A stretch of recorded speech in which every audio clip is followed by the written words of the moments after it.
In a previous video, I talked about CRT and the case for critical race theory and the teaching of critical race theory. I'm going to take that a step up today. We're going to talk about critical race theory and the reasons it needs to be talked about even today. People say, oh, it doesn't happen anymore. Yes, it does happen. Let's take case in point, the current president. If you look on his wall, and even he might even still have a bust behind him of Andrew Jackson. Let's talk about Andrew Jackson. Andrew Jackson is probably mostly known for the Indian Removal Act of 1830. Now, what was this? So this is a time when the nation was doing its westward movement, the manifest destiny thing. This country belongs to us, and it's because we are good white men and God is for us, so we take what we want. The only problem is there were people on the land, and the land didn't belong to them. It belonged to the Native Americans.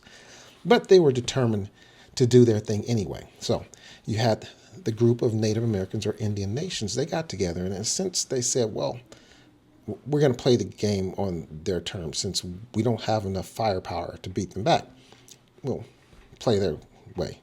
So they got together and they created a tribal nation. They had their own system of government, and they took this thing to court.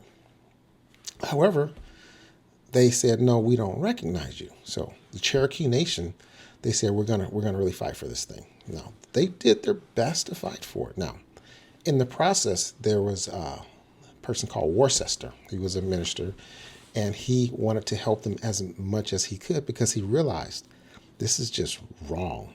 They took this all the way to the Supreme Court. Now, the Supreme Court ruled in the favor of the Cherokee Nation.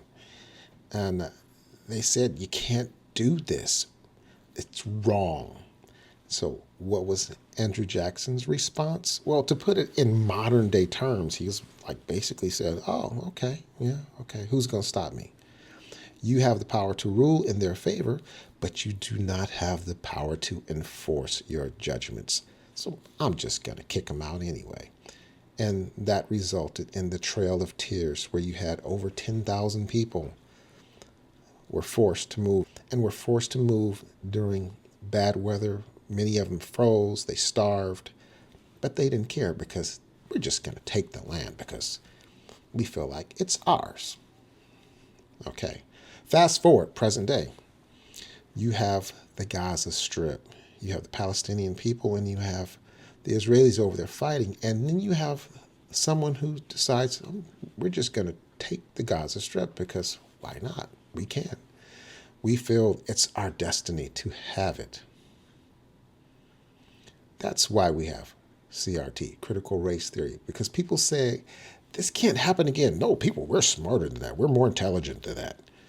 Well, that isn't the case. We still have people who believe they are divinely ordained to just be superior and take something that does not belong to them. It's not even their country. It's not even their land. We have that happening with our neighbors upstairs. We have it with areas of land that are downstairs from us. So I give you the case for critical race theory. Now, however you believe, whatever you feel, you have the right to feel that way. Is it wrong to take something that doesn't belong to you because you feel it's your destiny? I ask you.